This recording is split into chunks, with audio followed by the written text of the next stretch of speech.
Друзья, всем привет! Если вы смотрите мои видео, посвященные миофасциальному синдрому и триггерным точкам, то помните о том, что я постоянно говорю, что триггерные точки, конечно же, триггерными точками. Безусловно, они являются виновником боли в теле, но если вы не вернете своему телу оптимальные параметры биомеханики, то борьба с триггерными точками будет постоянный сизифов труд. И в этом видео я хочу поговорить с вами про правильную осанку и про влияние неправильной осанки на здоровье мышц, фасций, позвоночника, систем органов и отдельных органов. С вами я, Сергей Чернов, и проект Self-Yoga.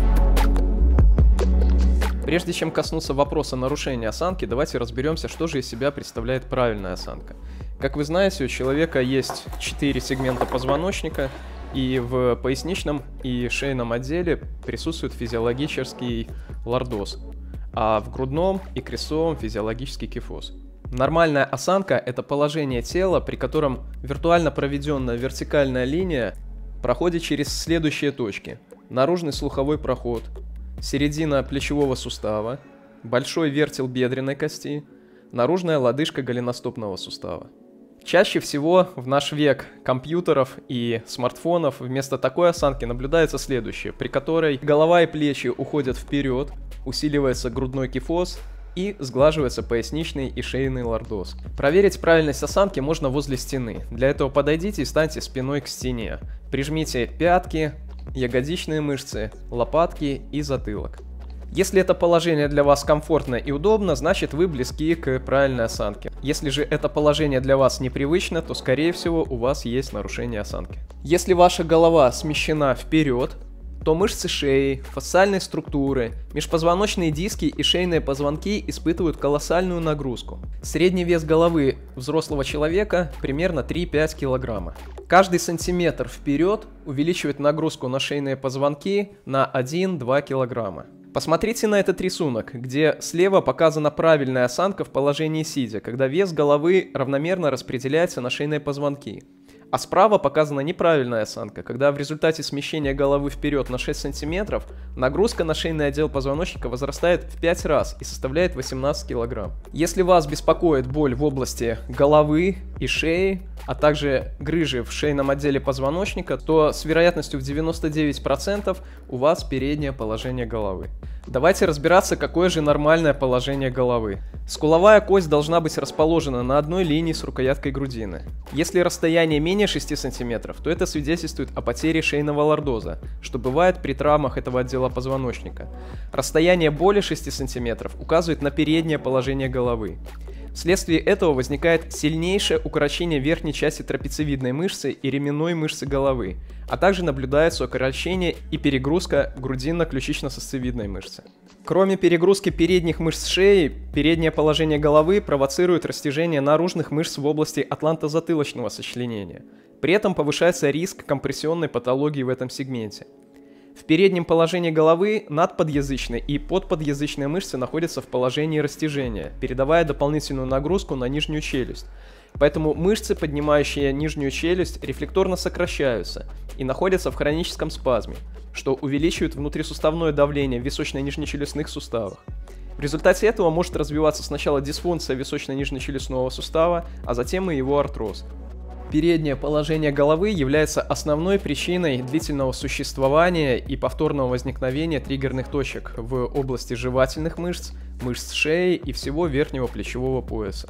В неправильном положении сидя длительное укорочение грудных мышц, перерастяжение средней части трапеции, ослабление мышц пресса и выключение из работы мышц поясницы рождает боли в спине, а также приводит к потере физиологического лордоза в поясничном отделе позвоночника, что чревато развитием грыжи.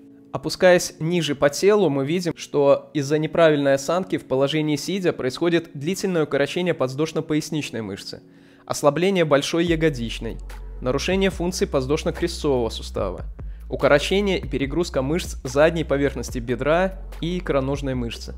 Надеюсь, мне удалось показать вам, что вопрос возвращения правильной осанки для возвращения, поддержания и укрепления здоровья является первостепенной задачей, и его не стоит легкомысленно игнорировать. В следующем видео мы поговорим о том, как правильно сидеть, а в этом видео я хочу дать вам несколько простых рекомендаций в отношении правильной осанки в вертикальном положении. Понятно, что сложно контролировать все сразу. Положение макушки, головы, плечевых суставов, рук, таза и ног. Поэтому многие люди терпят поражение именно здесь, стараясь контролировать все сразу. Моя вам рекомендация: выполняйте всего 3 упражнения, которые помогут вам помнить о правильной осанке. Первое. Регулярно в течение дня подходите к стене и становитесь спиной. Бросайте все на свете. Ведь ничего важнее для здоровья, чем правильная осанка, нет. Второе упражнение: когда вы находитесь не возле стены, сосредоточьте все свое внимание на области нижних грудных позвонков, в местах прикрепления нижней части трапеции к позвоночнику. И старайтесь в этом сегменте сделать небольшой прогиб вперед, но не просто вперед, а вперед и вверх. И третье упражнение: контроль за еще одной точкой в области рукоятки грудины или манубриум стерни. Старайтесь этой точкой тянуться вверх. Когда теряешь эту точку, то автоматически происходит формирование гиперкифоза и перенапряжение мышц шеи. Когда эта точка под контролем, то автоматически голова и шея принимают правильное положение. При отстройке правильной осанки в положении стоя нельзя слишком сильно сводить лопатки, как это советуют многие. Вы можете провести обычный банальный тест. Попробуйте максимально свести лопатки и сделайте полный глубокий вдох. Сделайте выдох. Теперь расслабьте плечи, отпустите лопатки и повторите глубокий вдох и спокойный выдох. Очевидно, что во втором случае грудная клетка не блокируется и легкие работают полноценно, поэтому сводить лопатки максимально близко к позвоночнику неправильно. Еще одна ошибка, которую допускают люди при построении правильной осанки, является неправильная позиция рук. Когда локти смотрят в стороны и большие пальцы завернуты, то происходит естественным образом округление верхнего плечевого пояса и формирование избыточного кифоза с передним положением головы. Поэтому правильное положение рук такое, когда большие пальцы смотрят вперед, ладонь направлена к тазу, к бедрам, локти смотрят назад. Из всего перечисленного выше становится очевидным и понятным, что если человек только начинает заботиться о формировании правильной осанки, а также много времени проводит за компьютером, то мышцы, разгибающие позвоночник, нуждаются в дополнительной помощи. Существует огромное количество упражнений, которые могут укрепить глубокие мышцы спины, но так как я много лет занимаюсь практикой йоги, то могу вам авторитетно сказать, что другой такой системы, похожей на практику йоги, которая тренирует именно позотонические мышцы, которые удерживают позвоночник, не существует. И сейчас я покажу вам несколько простых упражнений, относящихся к теме данного видео. Волнообразное движение позвоночника при выполнении позы кошки. Здесь происходит синхронная работа всех сегментов позвоночника и всех групп мышц. Его можно использовать в качестве как отдельного самостоятельного упражнения, так и разогревочного перед выполнением других. Выполняйте данную связку в течение 1-5 минут, синхронно со своим дыханием, на вдохе осуществляя прогиб назад, на выдохе вытягивая грудную клетку вверх, поджимая подбородок и направляя таз вперед. И ваше тело скажет вам большое спасибо. Полумост. Лежа на спине, согните ноги в коленях, стопы на ширине таза. На вдохе вытолкните таз вверх. Удерживайте это положение в течение 1-2 минут. Более сложный вариант с опорой на руки. Старайтесь интенсивно свести лопатки, включив среднюю часть трапеции и ромбовидные мышцы. Удерживайте данную позицию в течение 1-2 минут. Положение лежа на животе. Поставьте руки перед собой, вытяните позвоночник и расположите нижние ребра как можно дальше от таза. На вдохе поднимите прямые ноги, носки оттянуты, стопы вместе. С выдохом поднимите руки, растягивайтесь в обе стороны. Наклоните голову и следите за тем, чтобы не происходила перегрузка мышц шеи. Удерживайте 1-2 минуты. Более сложное упражнение с захватом руками голени. Дханурасана. Поставьте руки перед собой, вытяните позвоночник и расположите нижние ребра как можно дальше от таза по аналогии с предыдущим упражнением. Захватите руками голень изнутри и со вдохом постарайтесь поднять ноги, не допуская перегрузки поясницы. Удерживайте данную позицию в течение 1-2 минут.